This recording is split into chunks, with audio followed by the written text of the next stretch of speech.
পাখি।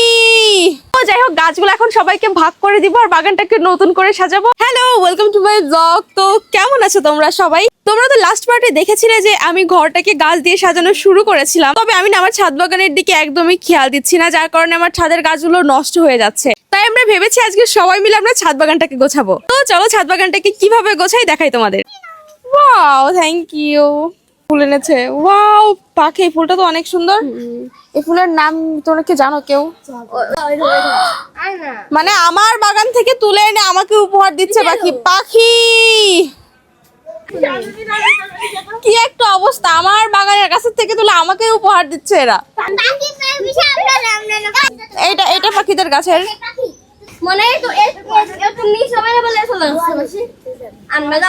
বাগানের প্রত্যেকটা গাছে আসলে ঘাসে হয়ে গেছে, কারণ অনেকদিন পরিষ্কার করা হয় না গাছগুলোর, তাই না পাখি? তো যাই হোক, আমি না এখন ভাবছি এই লতা পাতার গাছ বাদ দিয়ে এখন করব বাগানে ফলের চাষ। তবে এই লতা পাতা মানে ইনডোর প্ল্যান্ট গুলো যেহেতু আমার অনেক পছন্দের, তাই এগুলোকে ঘরে নিয়ে যাব। আর বারান্দায় তো ইনডোর প্ল্যান্টের খুব সুন্দর একটা বাগানও করছি আমি। আর আজকে যেহেতু সবার স্কুল ছুটি হয়ে গিয়েছিল, তাই সবাই বাগানে এসেছিল। আর বাগানটা না অনেকদিন পরিষ্কার করা হয়নি, তাই অনেক নোংরা হয়ে গিয়েছিল। তাই সবাই মিলে আগে বাগানটা পরিষ্কার করলাম, টবের ঘাসগুলো উঠালাম। আর ছাদটা না অনেকদিন ধোয়া হয়নি, তাই ছাদটা অনেক কাদা কাদা হয়ে গিয়েছিল। এই ছাদটাকেও আজ ভালোভাবে ধুয়ে ফেললাম। এই জায়গাটা পুরো কাদা কাদা হয়ে গিয়েছিল, এখানে মানে এই টেবিলটা ধোয়ার পর এই জায়গাটা পুরো কাদা কাদা হয়ে গিয়েছিল। তো এখানে এই যে প্রমাদ ধুয়ে দিচ্ছে, আসলে এরা আমাকে অনেক হেল্প করে। তো বাগানের সব জায়গায় যে সমস্ত গাছপালা ছিল সবগুলো এই যে এখানে এক জায়গায় নিয়ে জড়ো করা হয়েছে। দেখো অনেকগুলো গাছ মনে হচ্ছে এখন, আসলে যখন আলাদা আলাদা ছিল তখন মনে হচ্ছিল খুবই কম গাছ, কিন্তু এখন দেখো এক জায়গায় রাখার পর মনে হচ্ছে অনেক গাছ। তো বাগানটা কিন্তু পরিষ্কারও হয়ে গেছে আর গাছগুলো এক জায়গায় নিয়ে রাখাও হয়েছে। আর তোমরা তো জানোই যে আমার গাছগুলো এই বাচ্চাদের ভিতর ভাগ করে দেওয়া ছিল, মানে এক একজনের দায়িত্ব ছিল এক এক পাশের গাছের, আর ওরা ওই গাছগুলোর যত্ন করতো। তো আমার এখন ছাদ বাগানে বাচ্চারা আছে 1 জন 2 জন 3 জন 4 জন 5 জন, আর একজন হলো পিউ, এখনো আসেনি।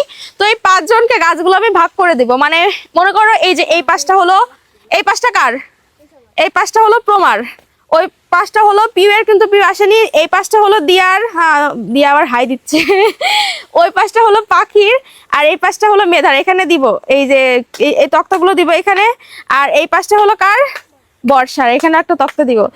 আর এই টেবিলটা শুধুমাত্র আমার, মাত্র আমার এই টেবিলটাই আমার। তো যাই হোক, গাছগুলো এখন সবাইকে ভাগ করে দিব আর বাগানটাকে নতুন করে সাজাবো। তো দেখতে থাকো। এই গাছগুলোকে না আমি চাইলে এই মুহূর্তে ঘরে নিয়ে যেতে পারছি না, কারণ আমার কাছে আপাতত সুন্দর কোনো টব নেই। আর ইনডোর প্ল্যান্ট গুলো আমার কাছে একটু সুন্দর টবে না রাখলে ভালোও লাগে না। আর আমি তো ভাবছি যে কোনো এক রঙের প্লাস্টিকের টব কিনে এই ইনডোর প্ল্যান্ট গুলো বসাবো। আচ্ছা, আমার ঘরের রং কিন্তু সাদা, কি রঙের টবে এই ইনডোর প্ল্যান্ট গুলো বসালে বেশি ভালো লাগবে কমেন্টে জানিয়ে যেও। তো যাই হোক, গাছগুলো যেহেতু আপাতত নিতে পারছি না, তাই এগুলোকে তো এখানে আপাতত সাজিয়ে রাখতে হবে। কিন্তু সাজাতে গিয়ে যে এত বড় একটা সর্বনাশ হবে আমি না ভাবতেই পারিনি। দেখো টবগুলো রাখার পর পুরো তক্তা ধরে উল্টে গেল। তবে ভাগ্য ভালো যে মাত্র একটা টবই ভেঙেছে, বাকিগুলো ভালো ছিল। আসলে এই তক্তাটা প্রথমে ভুল ভাবে বাঁধানো হয়েছিল, এজন্যই এমনটা হয়েছে।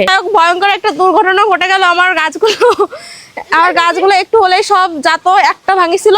তো দেখো প্রমে এই গাছটা খুব সুন্দর করে লাগিয়ে দিয়েছে, এখন আগের টবের থেকে বেশি ভালো আছে এই টবে। তো যাই হোক, আজকের ভিডিওটা এই পর্যন্তই। আর পুরো বাগানটাকে আমি কিভাবে সাজিয়েছি তা তোমাদের নেক্সট ভিডিওতে দেখাবো। আর আমার এই লং ভিডিওগুলো তোমাদের কেমন লাগছে কমেন্টে জানিয়ে যেও। তো আর ভিডিওগুলো ভালো লাগলে লাইক কমেন্ট শেয়ার আর সাবস্ক্রাইব করে যেও। টাটা।